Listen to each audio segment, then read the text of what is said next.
తిరుమలలో ఆగమ శాస్త్ర ఉల్లంఘనలు కొనసాగుతూనే ఉన్నాయి. శ్రీవారి ఆలయంపై నుంచి మరోసారి విమానం వెళ్లిన ఘటన చోటు చేసుకుంది. ఇవాళ ఉదయం శ్రీవారి ఆలయ గోపురంపై నుంచి విమానం వెళ్లింది. అయితే ఆనంద నిలయంపై ఎలాంటి సంచారం ఉండకూడదని గతంలోనే ఆగమ పండితులు తెలిపారు. అయినా ఇలాంటి ఘటనలు తరచూ చోటు చేసుకుంటూనే ఉన్నాయి. తిరుమలను నో ఫ్లై జోన్గా ప్రకటించాలని ఇప్పటికే టీటీడీ కేంద్ర ప్రభుత్వానికి విజ్ఞప్తి చేసింది. అయినప్పటికీ ప్రభుత్వం పట్టించుకోకపోవడంతో శ్రీవారి ఆలయంపై నుంచి విమానాలు వెళ్తున్నాయి.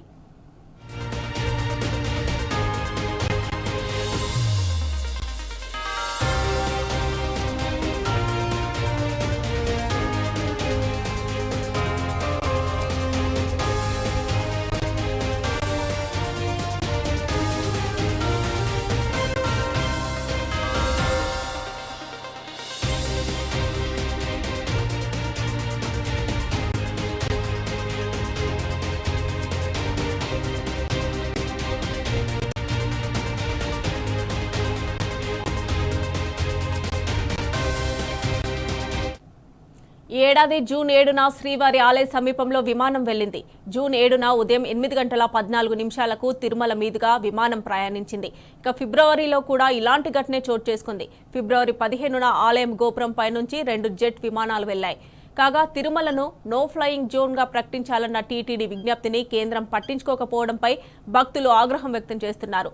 కేంద్ర పౌర విమానయాన శాఖ మంత్రిగా ఆంధ్రప్రదేశ్కు చెందిన ఎంపీ ఉన్న నేపథ్యంలో ఇప్పటికైనా ప్రభుత్వం నిర్ణయం తీసుకోవాలని కోరుతున్నారు. ఇదే అంశానికి సంబంధించి మరిన్ని డీటెయిల్స్ మా ప్రతినిధి దినేష్ అందిస్తారు. దినేష్, చెప్పండి.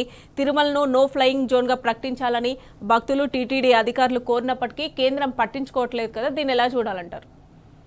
మమతా, శ్రీవారి భక్తులు కూడా చాలా ఆగ్రహంతో ఉన్నారు. ఆ భక్తులే కాదు, ప్రధాన అర్చకులు, ఆగమ శాస్త్ర పండితులు కూడా దీనిపైన ఇప్పటికే చాలా సార్లు సెంట్రల్ గవర్నమెంట్ తో కూడా అపోజ్ అయ్యారు. కానీ ఎందుకంటే ఇప్పుడు తెలుగు రాష్ట్రాలకు సంబంధించిన సెంట్రల్ మినిస్టర్ ఉన్నా కూడా ఈ విషయాన్ని అసలు ఏమాత్రం పట్టించుకోకుండా భక్తుల మనోభావాలు కానీ అటు ఆగమ శాస్త్ర పండితుల మనోభావాలు కానీ అసలు వాళ్ళు పరిగణలోకి తీసుకోకుండా తరచు అంటే ప్రతి నెలలో ఒకసారి లేదంటే 15 రోజులకు ఒకసారి ఇలా తరచూ గాలి శ్రీవారి అంటే శ్రీవారి మెయిన్ టెంపుల్ పైనే ఈ ఫ్లయింగ్ అనే వెళ్తూనే ఉన్నాయి.